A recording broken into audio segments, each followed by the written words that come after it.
tengo el privilegio de compartir con ustedes la palabra del Señor y voy a pedirles que me acompañen a Malaquías capítulo 2, versículos 10 al 17 y puestos en pie, vamos a leerlo de manera personal.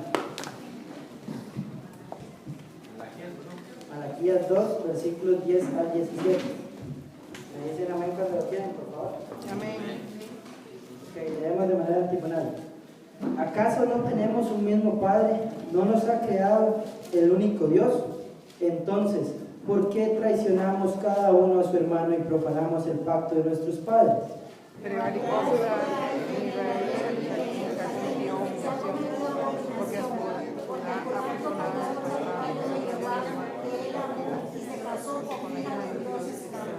Jehová eliminará de las moradas de Jacob al hombre que haga esto, al que da testimonio y al que responde, y al que presenta la ofrenda a Jehová de los ejércitos.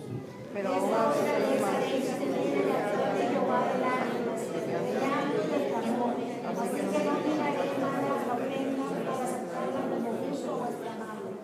y decís, ¿por qué? Porque Jehová ha sido testigo entre ti y la mujer de tu juventud, a la cual has traicionado, a pesar de ser ella tu compañera y la mujer de tu pacto.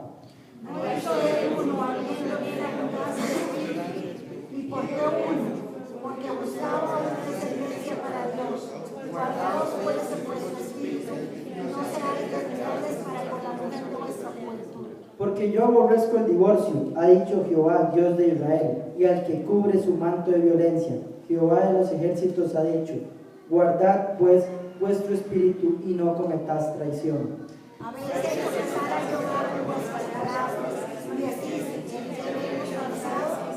Y que decís, cualquiera que hace mal agrada a Jehová, de los cuales se complace, o si no, ¿dónde salió de justicia? Oramos. Señor Dios y Padre Celestial, te agradecemos la oportunidad que nos da, Señor, de aprender de tu palabra, Señor, y agradecemos también por el profeta Malaquías que has dejado esto escrito para nuestro aprendizaje, Señor, y para que seamos confrontados con tu palabra. En el nombre de tu Santo Hijo Jesucristo. Amén. Pueden tomar asiento. Hermano, la prédica del día de hoy le he puesto como título Defendiendo nuestro pecado. Y voy a pedirles que por favor pongan mucha atención porque hoy vamos a ver 5 formas que nosotros podemos tener de defender nuestro pecado. No quiere decir esto que hayan formas de defenderlo, sino formas que nosotros creemos y cosas que nosotros excusamos para defenderlo. ¿Por qué? Porque es muy difícil creer que alguno de nosotros tenga el carácter suficiente de decir, no, yo peco porque me gusta y lo hago por esto. No. Nosotros normalmente lo que vamos a hacer, digamos, el que se levanta tarde fue porque ayer se acostó muy tarde, entonces estaba cansado. No fue porque le dio pereza levantarse tarde. Nosotros si nos levantamos tarde fue porque estábamos muy cansados, porque no sonó el despertador, o por mil y una razón, pero nunca fue porque nos dio pereza levantarnos. Nosotros nunca decimos, sí, lo hice porque quise, no. Siempre ponemos una excusa y hoy vamos a ver 5 motivos cómo nosotros defendemos nuestro pecado. Como ya se ha estado viendo en meses anteriores, ¿verdad? El pueblo israelita había sufrido la deportación hacia Babilonia y la sufrió en 3 etapas. La primera etapa fueron 3.023 personas que son llevadas a Babilonia, entre ellos iba el profeta Daniel y el profeta Ezequiel. Eso lo vemos en Jeremías 52, 28 y 29. Durante este tiempo que se va la primera deportación, nosotros o nuestro sentido común hubiera esperado que en Israel, del susto de ver que se llevaban gente, los demás cambiaran.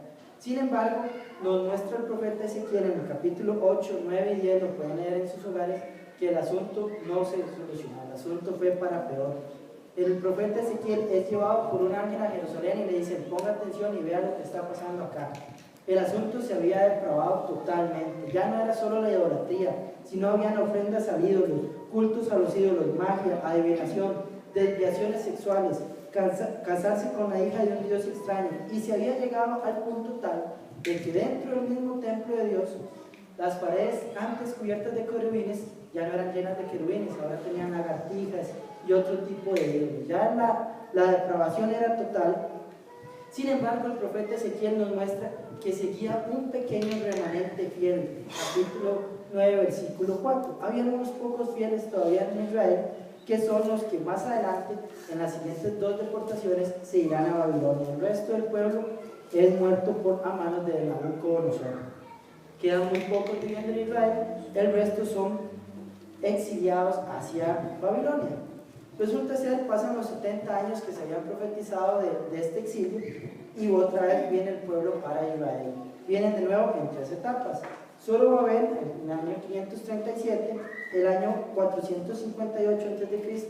Esdras viene con otro poco de gente y en el año 444 Nehemías viene con otra gente.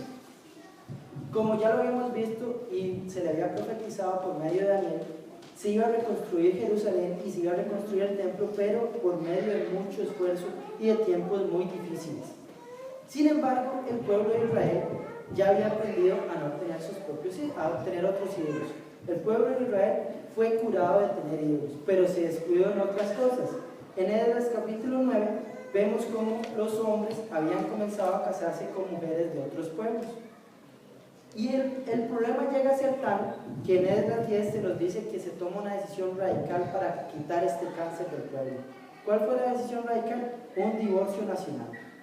Entonces, todo hombre que se hubiera casado con una mujer de fuera del pueblo de Israel debía divorciarse, darle las gracias y mandarla para la casa con los hijos.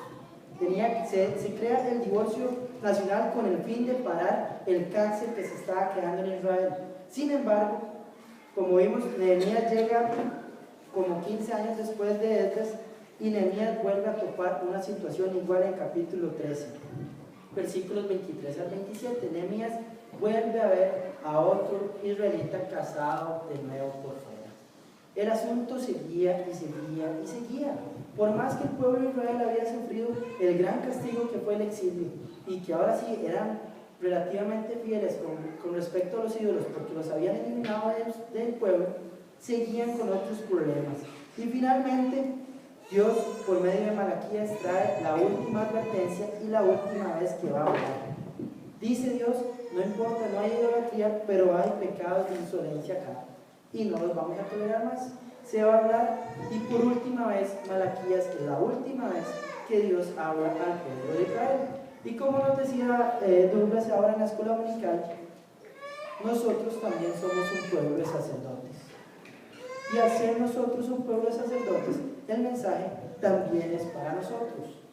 Después de que la idolatría ha sido quitada, los pecados de insolencia pueden seguir en nuestro corazón. Podemos seguir con esos pecados y seguirlos manteniendo ahí guardaditos y escondidos del pueblo, o excusándolos, como vamos a ver, los excusaba el pueblo de Israel. Los sacerdotes de Israel, los levitas, dejaron de temer a Dios y de servirle responsablemente. Vaya analizándose usted las cosas que vamos ir viendo y decir: ¿cómo estoy yo? Cada vez que la palabra diga sacerdotes, piense que esto es para usted. Los sacerdotes dejaron de temer a Dios y de servir responsablemente. ¿Por qué suceden estas cosas? Bueno, los sacerdotes tenían sus buenas razones. Eran tiempos muy difíciles. Acuérdense que cuando el pueblo de Israel volvió, tuvieron muchos ataques de Sanbalat y de Tobías y de todos ellos. Había problemas económicos, los diezmos no alcanzaban, eran muy cochinitos los diezmos y los sacerdotes la estaban pasando mal económicamente. Habían problemas sociales dentro del pueblo. Imagínense lo que es llegar a tomar la decisión de un divorcio nacional, el caos social que eso crea. ¿Por qué? Porque muchos hombres quedan de un pronto a otro sin familia y con la pesadumbre de saber que mandé a mi esposa y a mis hijos para otro lado. Entonces hay problemas sociales. Además que Israel no volvía a su gloria antigua.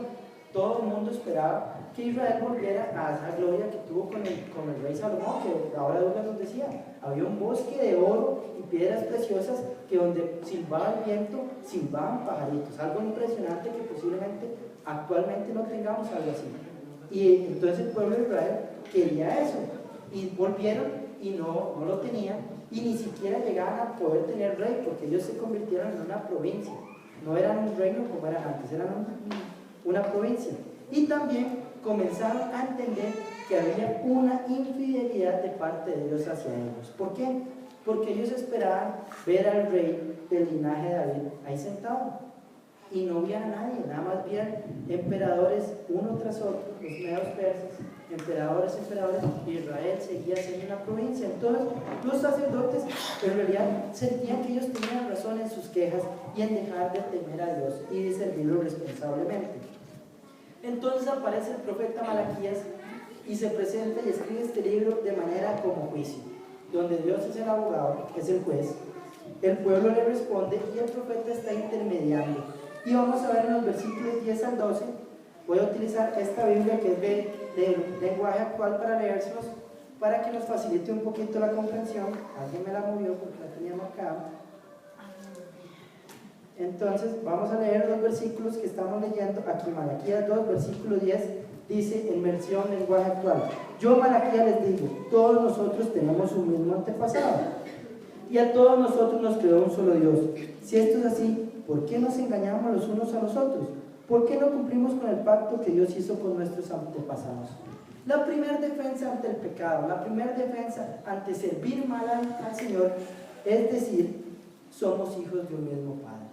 Es ese confort y seguridad que Israel tenía al decir, somos hijos de Abraham. Somos los hijos de Abraham y por lo tanto ya yo estoy intocable. Igual nosotros somos los hijos de Dios.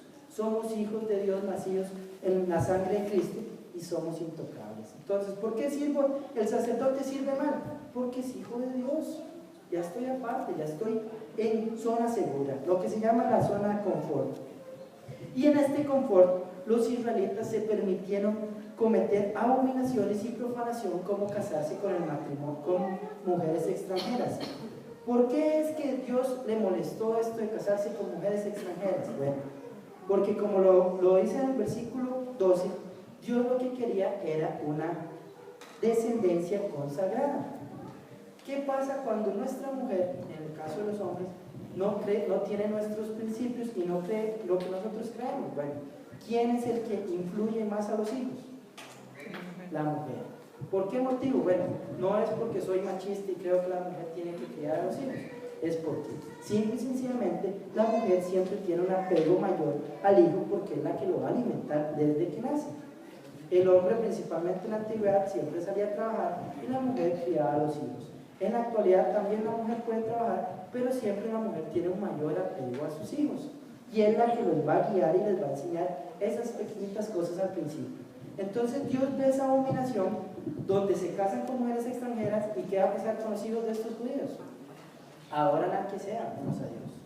Entonces, el primer error de los israelitas es que no tenían ese cuidado en su descendencia. Y hoy en día, quizás nosotros como cristianos no requerimos exactamente que nuestra mujer sea extranjera. Nosotros podemos darle hoy a nuestros hijos a que sean cuidados y adorados por los dioses como el televisor, el internet, el Halloween y todas las demás cosas que el mundo nos enseña. Ahora como padres, yo no soy padre, pero los que son padres pueden analizar si ustedes están velando de la descendencia consagrada para el Señor o están dejando que otros dioses extranjeros cuiden de sus hijos, basándose en la excusa de que ya yo soy hijo de Dios, igual que Israel decía, soy hijo de Abraham. Versículos 13 al 15 dice: y todavía se preguntan por qué Dios ya no recibe con gusto sus ofrendas. Pues ahora que acabe Dios con quien hace esto, no importa que le traigan ofrendas y que llenen de lágrimas su altar, y que acabe también con quienes ven esto y no hacen nada para impedirlo. Dios ha visto lo que han hecho todos ustedes cuando eran jóvenes, se casaron y se comprometieron a ser fieles a su esposa, pero no han cumplido con su propósito. Segundo problema que presenta Israel: ellos llevaban su ofrenda y cubrían de llanto y suspiro el altar. Ellos se presentaban como la mayor víctima y lloraban porque Dios no les daba. Pero después de llorar y clamar pedían, ya no pedían, y ahora lloraban y clamaban reclamándole a Dios. Porque Dios no escuchaba, porque Dios no hace lo que yo quiero, porque yo traigo la ofrenda, estoy cumpliendo y Dios no hace lo que yo digo. Entonces el pueblo comienza ya no a pedir, ya no a reclamar, ahora llora, suspira y después se queja. ¿Por qué se queja? Porque Dios no hace lo que yo quiero, no lo que Dios prometió, porque Dios es fiel y es misericordioso, pero también es un Dios bueno y justo. Y antes de que nosotros lloremos, reclamemos y le exijamos a Dios, debemos revisarnos qué estamos haciendo nosotros en nuestra vida. Porque el pueblo de Israel llegaba con ofrenda, pero ¿qué ofrenda llevaba el pueblo de Israel? Llevaba las ovejas magulladas, los carneros sin testículos y todo lo malo. ¿Por qué? Porque teníamos que contar 10 animalitos, el 10º era para Dios, 1, 2, 3, 10, no, este está muy bonito, lo vamos a 9, que está, de por sí lo van a matar, lo van a sacrificar, entonces llevemos el malito. Pues nosotros podemos hacer lo mismo. Podemos llevar nuestra vida llevándole a Dios lo malito, ofreciendo nosotros ahí, los 5 minuticos de oración en la noche antes de dormirme, y ya cuando estoy cabeceando, el capitulillo que medio leo, pero sí llego a reclamarle a Dios que por qué no me cumple, por qué Dios no hace lo que, y entonces ¿qué hago? Me enojo con Dios. Y yo tengo la desfachatez de enojarme con Dios porque yo cumplo y Él no cumple. Israel llegó a esta desfachatez. Segunda forma de cubrir su pecado, reclamarle a Dios. Usted puede llegar a este punto en el que usted es el que está fallando y usted es el que se da el taco de reclamarle a Dios y enojarse con Dios. También aquí hay otro detalle importantísimo que nos lo muestra esta versión de lenguaje actual. Por eso la leí aquí y dice: y que acabe también con quienes ven eso y no hacen nada para impedirlo. Hermanos, nuestra responsabilidad va más allá de mi vida personal. Como iglesia, como congregación, nuestra responsabilidad va también con nuestros hermanos. Si vemos a nuestros hermanos ofreciendo la oveja mala, enojándose con Dios, llorando, clamando, reclamando y exigiendo, y no hacemos nada para impedirlo, Malaquías dice que Dios también acabe con nosotros. Tercer punto. Versículo 16 nos dice esta paráfrasis que tiene el 15 y el 16 pegados, nos dice: nuestro Dios nos creó para que fuéramos un solo cuerpo y un solo espíritu. Nos creó así para que fuéramos un pueblo consagrado a Él. Nuestro Dios odia a quienes son violentos y abandonan a su esposa. Por lo tanto, tengan cuidado y no les sean infieles a su esposa. Otras versiones le dice textual: Dios aborrece el divorcio. ¿Qué significa esto de aborrecer el divorcio? Bueno, claramente en la ley se estableció que el hombre podía repudiar a su esposa y divorciarse. Pero Jesús explicó esto en los evangelios diciendo: no, el matrimonio es una vez y para siempre, pero por la dureza de vuestro corazón se le permitió el divorcio. No es porque Dios le guste, es porque ustedes son tan cabezones que bueno, es el menor de los dos males. Y eso fue lo que Esdras y Nehemías tuvieron que escoger en el divorcio nacional. Era el menor de dos males. Era seguir casado con la mujer extranjera sabiendo que la descendencia no iba a ser consagrada, o hacer el divorcio que Dios aborrece. Entonces tomaron el menor de dos males. ¿Por qué Dios aborrece el divorcio? Bueno, porque el matrimonio es una institución que va entre tres. No es hombre y mujer y el amante, no, hombre, mujer y Dios. Dios está metido en el matrimonio. Y por lo tanto, si usted, hombre y mujer, se separan, ¿de qué pasó con Dios? ¿Dónde quedó Dios si era un asunto de tres? Y también hay algo más importante en la figura del matrimonio que Dios enseña. ¿Qué aprendemos acerca de la figura del matrimonio durante toda la Biblia? Bueno, si usted va y lee al profeta Oseas, usted ve que Dios tenía a Israel como su esposa, pero fue una esposa infiel. Fue una esposa totalmente infiel, igual que fue Gomer para Oseas. Y ahora en el Nuevo Testamento usted se pasa y lee, y resulta ser que Jesús también tiene una esposa. ¿Quién es esa esposa de Jesús? Somos nosotros, somos la iglesia. Pero ¿qué pasa en las bodas judías? Hay que analizar las bodas judías y el matrimonio como los judíos, no como ahora, donde uno va y se casa y para bien para lavado. En las bodas judías era distinto. Se contraía el contrato, ¿verdad?, entre el novio y la novia, y el novio tenía que ir a preparar aposentos. Díganme si esto les suena conocido, algo que Jesús dijo: voy pues a preparar aposentos. Si así no fuera, yo lo habría dicho. Entonces el novio se va a preparar los aposentos. ¿Qué debía hacer la novia judía? ¿Debía seguir como si nada hubiera pasado porque el novio no se había llevado? No. La novia judía, a partir del momento en que el novio suscribía el contrato, se sellaba con una toma de vino, la novia judía debía comportarse como una mujer casada y debía hacer algo muy particular. Primera de Juan 3:3, alguien que me lo busque, por favor. La novia judía debía dedicar su tiempo a purificarse para el novio, el futuro esposo. Apenas alguien tenga Primera de Juan 3:3, por favor. Amén. Y todo aquel que tiene esa esperanza en Él se purifica a sí mismo, así como Él es puro. ¿Qué es nuestra esperanza? Es Jesucristo. ¿Qué debe hacer la novia? Purificarse. ¿Por qué? Porque la novia judía, mientras el novio prepara aposentos, la novia se purifica. Y si usted es novia de Cristo, y si usted cree que Cristo está preparándole aposentos, usted debe estarse purificando. ¿Le estoy diciendo que deje de pecar? No, porque usted es hombre pecador o mujer pecador con naturaleza caída. Pero sí purificarse, igual que como se purifica el hierro y el oro en el fuego, para quitar escorias, usted debe estar viviendo purificándose.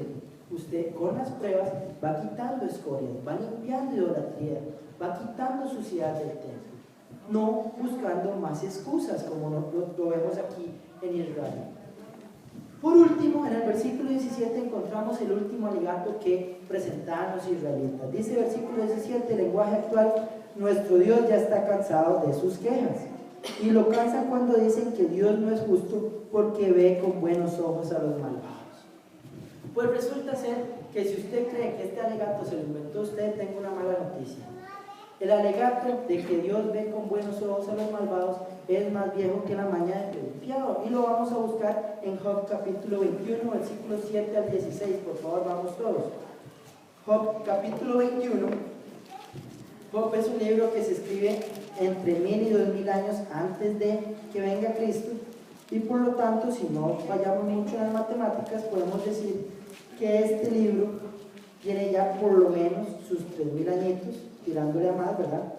Por lo tanto, no crea usted que usted viene aquí a inventar el agua tibia cuando presenta sus alegatos de defensa por el pecado. Job, respondiéndole a Sofar, versículos 7 al 16, dice: ¿por qué viven los impíos y se envejecen y además crecen en riquezas? Sus descendencias se establecen delante de ellos, sus vástagos permanecen ante sus ojos. Sus casas están libres de temor y sobre ellos no está el azote de Dios. Su toro fecunda sin fallar, sus vacas paren y no pierden crías. Sus pequeños salen como si fueran manada, sus niños van danzando. Cantan al son del tamboril y el arpa, se regocijan al sol de la flauta. Pasan sus días en la prosperidad y con tranquilidad descienden al Seol. Luego dicen a Dios: apártate de nosotros, no queremos el conocimiento de tus caminos. ¿Quién es el Todopoderoso para que le sirvamos? ¿Para qué nos aprovechará que oramos ante Él? He aquí que la prosperidad de ellos no está en sus manos. Job presentó el primer alegato que nosotros también presentamos y que Israel presentó en tiempos de Malaquías. Y en Habacuc 1, 2 al 4 el mismo alegato lo podemos encontrar. ¿Cuál es este alegato? Que Dios ve el mal y no hace nada.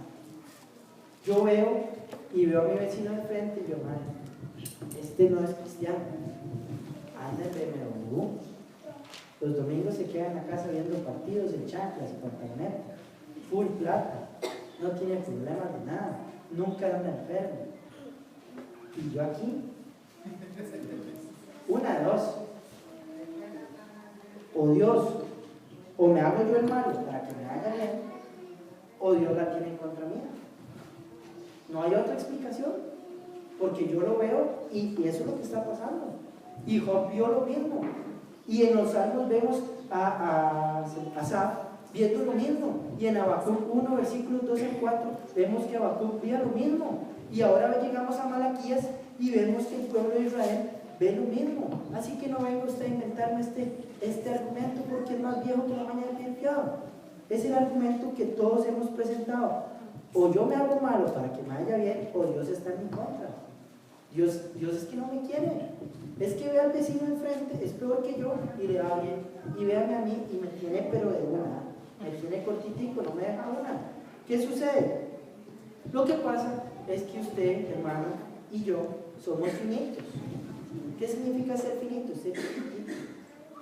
Es que nuestra cabeza es como una ajonjolí, un manicito así. En cambio Dios es infinito.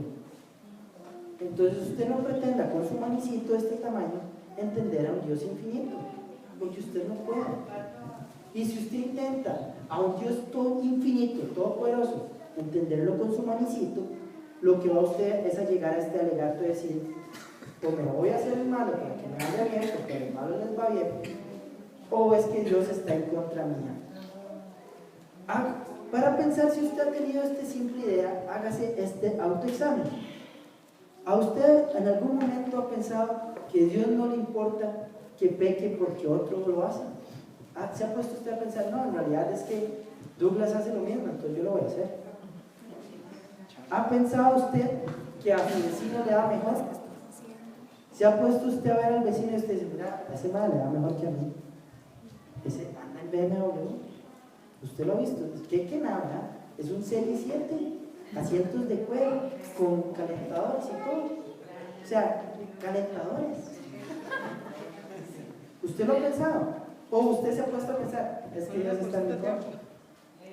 Porque eso también lo pensamos. Dios está en mi contra.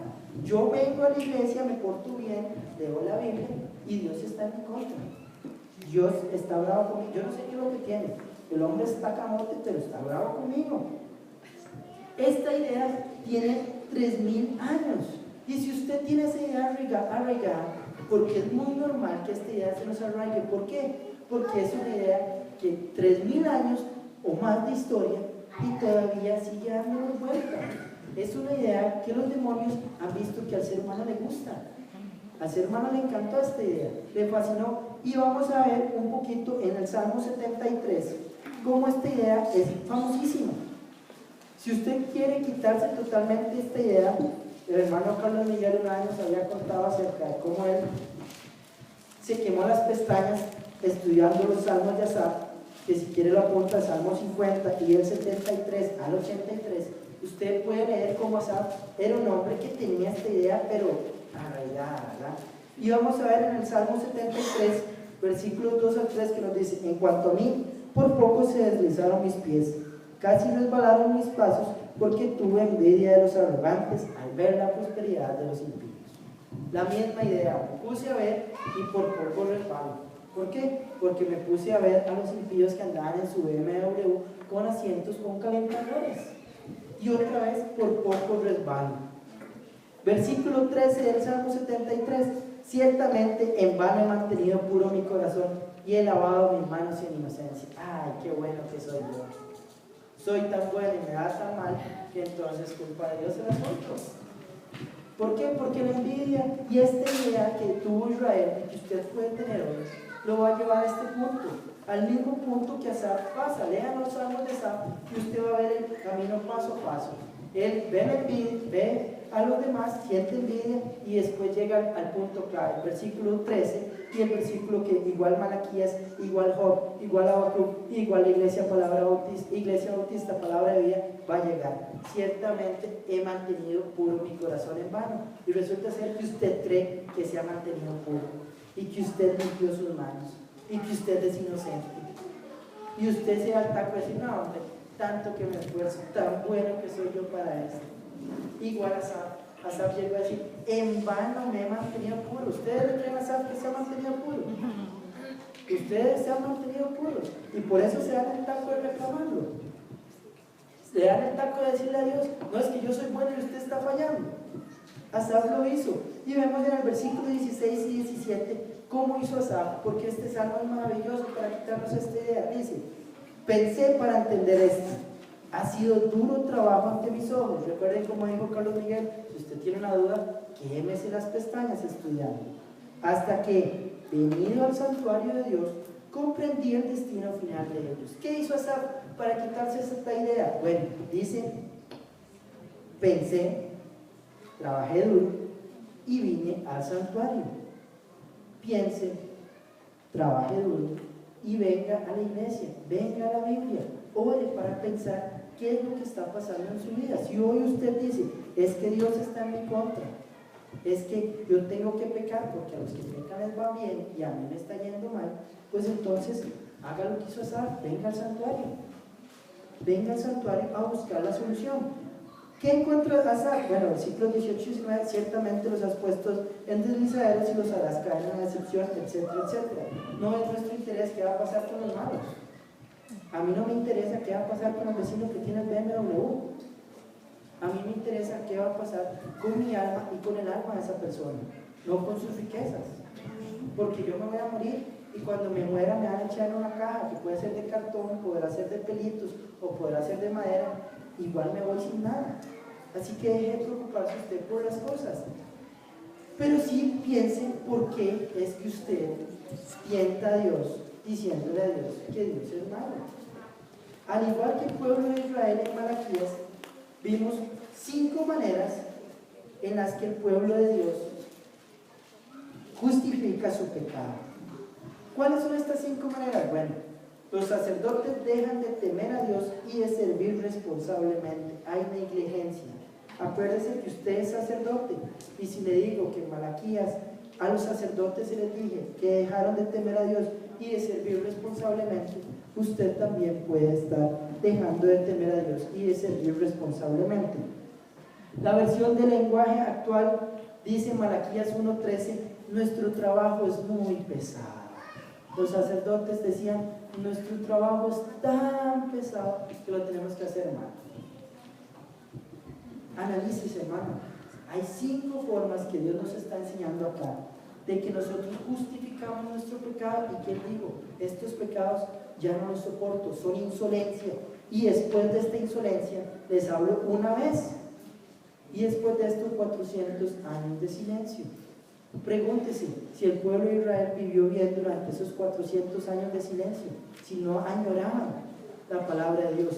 La añoraban a tal punto que cuando aparece un hombre como Juan el Bautista, que era un hombre desgarbado, que andaba vestido fatal, era un hombre fatal, fachoso, iban a buscarlo donde estuviera con tal de escuchar algo de la palabra de Dios, porque la añoraban. Y usted puede llegar al punto de caer en los 400 años de silencio y de tener que ir al río Jordán a escuchar al hombre desgarbado, desesperado por escuchar algo de Dios, porque usted dejó esos 5 pecados de insolencia en su vida. Ya hablamos de quitar los ídolos, y muy bien, después de la deportación no hubo un solo ídolo en Israel, y aún hoy los israelitas no permiten un ídolo en su vida, pero permitieron 5 pecados de insolencia. La primera, la negligencia. Los sacerdotes dejan de temer a Dios y de servir responsablemente bajo el argumento de que nuestro trabajo es muy pesado. Tengo muchas cosas que hacer y no puedo ir a la iglesia. Tengo tanto trabajo que hacer que no puedo llegar temprano al culto. No puedo. Tengo tanto trabajo de lunes a viernes o a sábado que los domingos estoy cansado. O sea, Dios entiende. Él sabe que yo trabajo entre semana. Y Él sabe que yo llego a la casa y estoy tan cansado que apenas tengo tiempo de decirle a mi esposa que me sirva comida, de volver a ver los carajillos y tengo que acostarme, no puedo leer la Biblia. Tengo demasiado trabajo.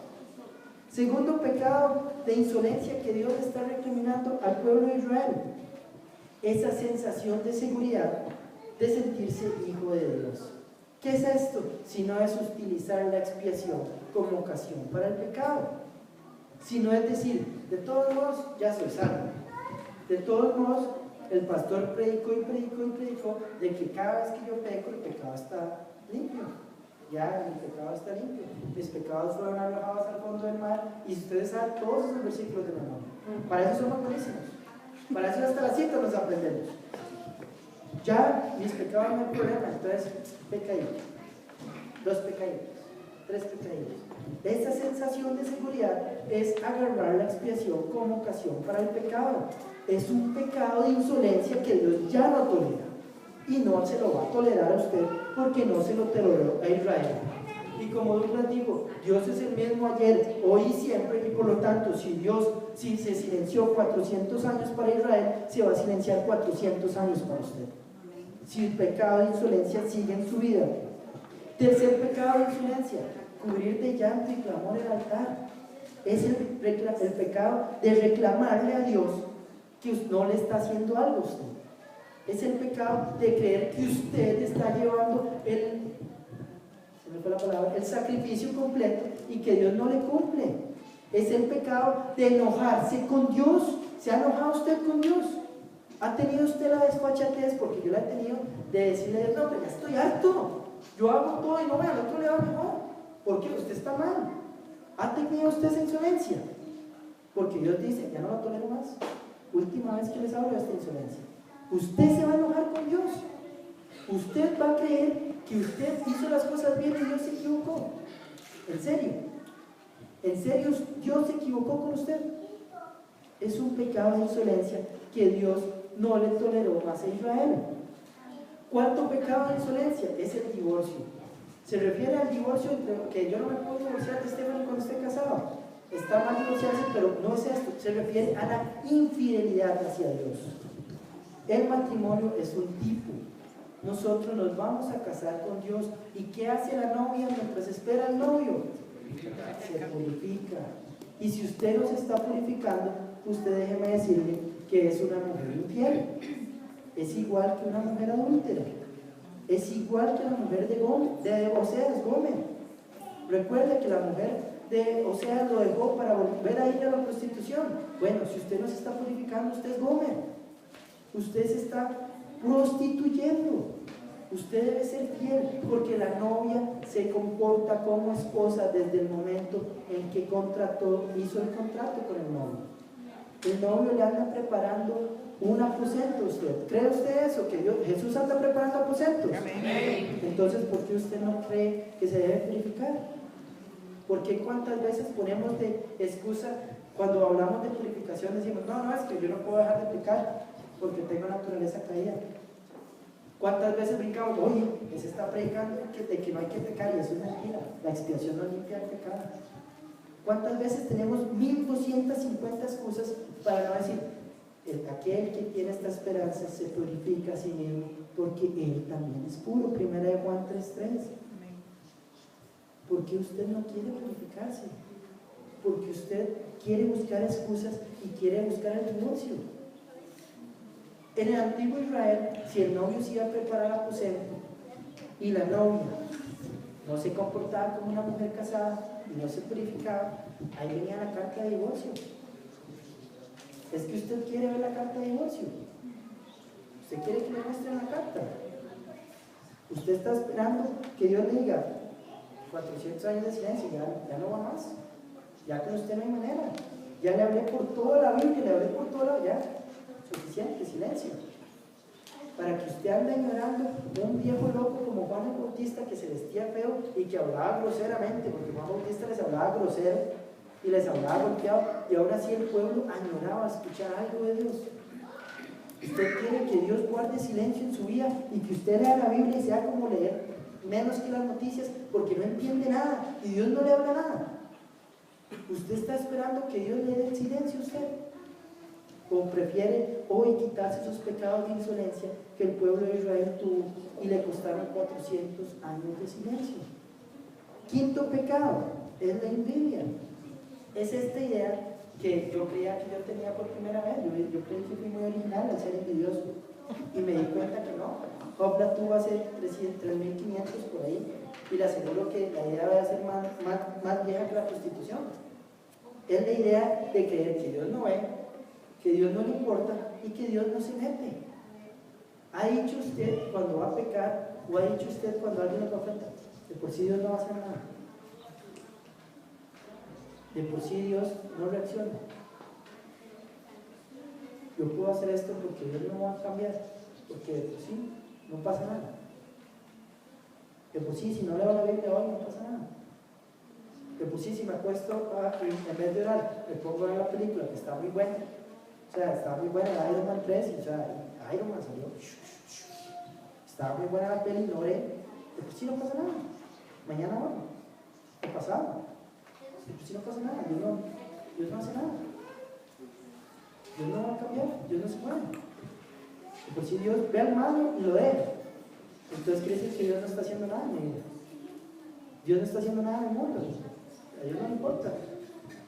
Dios está ahí nada más. Entonces yo puedo tener envidia y puedo pensar en los pecados de los demás, porque Dios no hace nada. ¿Ha pensado usted esto en algún momento de su vida? ¿O tiene ese pecado, esa idea ahí en su corazón? Cada vez que ve a alguien que le va bien y dice, mira, vea eso, yo que me he purificado y me he mantenido limpio, digo así, en vano me he mantenido tan limpio, tan bueno que soy yo, para que Dios le vuelva al vecino. Yo me mantuve limpio, dijo Asaf. Yo no le creo a Asaf que se mantuviera limpio, porque pasaba viendo al vecino, pasaba enfermo de envidia, ¿sabes? Y usted lee todos los salmos de Asaf y en todos está lleno de envidia el hombre. El hombre estaba, pero carcomido por la envidia. Y usted puede estar igual que Asaf. Pero basado en el Salmo 73 encuentra la solución a su pecado. ¿Encuentra usted la solución a su pecado en el Salmo 73? O simple y sencillamente sigue diciendo, a Dios no le importa lo que yo hago, Dios no se mete conmigo. Hermanos, son 5 pecados de insolencia que condenan a Israel a 400 años de silencio. Son 5 pecados de insolencia. Ya no estamos hablando de la idolatría. Ya nos creemos vacunados de la idolatría. Ya se habló hasta el cansancio de la idolatría, de Moloch, de Tamuz, de todos estos ídolos. Los hablamos hasta el cansancio. Y se supone que quitamos de nuestro templo, de nuestro corazón los ídolos. Pero ahora Israel volvió de Babilonia y en serio, cumplió, ya no tenía ídolos. Pero habían 5 pecados de insolencia que lo llevan a Dios a hartarse. Llevaron a Dios a decir, hasta aquí, ya no voy más con ustedes. Hasta aquí, ya no voy a hablar más con ustedes. No fue por la idolatría que Dios dejó de hablar. Fue en estos 5 pecados de insolencia que usted hoy puede estar cometiendo y debe examinarse. Porque después va a andar llorando como Israel por un poquito de palabra de Dios cuando Dios se cambia. Negligencia. Tomar la expiación como razón para pecado. Reclamarle a Dios. Ser infiel y no purificarse. Y la envidia y creer que Dios no se mete en lo que nosotros hacemos. Son 5 pecados que lo van a llevar a usted al silencio de Dios. Y es hoy que usted debe tomar la decisión. Hablábamos cuando se enseñó acerca de Ezequías el rey, que Ezequías ofreció el avivamiento y era el momento de avivarnos. Bueno, pues hoy con Malaquías es el momento de decir, o hacemos caso hoy o vamos al silencio. Pongámonos en pie para orar.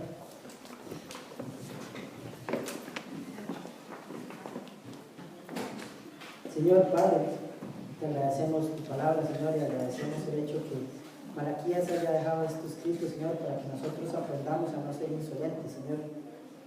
Rogamos que tu Santo Espíritu enternezca nuestro corazón y nos muestre los pecados de insolencia que hayan en ellos, en nuestro corazón, Señor, por escondidos que estén, Señor, que tú nos los muestres y nos ayudes a eliminarlos, Padre. Rogamos, Señor, que tu Santo Espíritu rompa cualquier insolencia que haya en nosotros, Señor, y que no nos permite llegar al punto de que tú tengas que guardar silencio para que nosotros comprendamos. En nombre de tu Santo Hijo Jesucristo. Amén.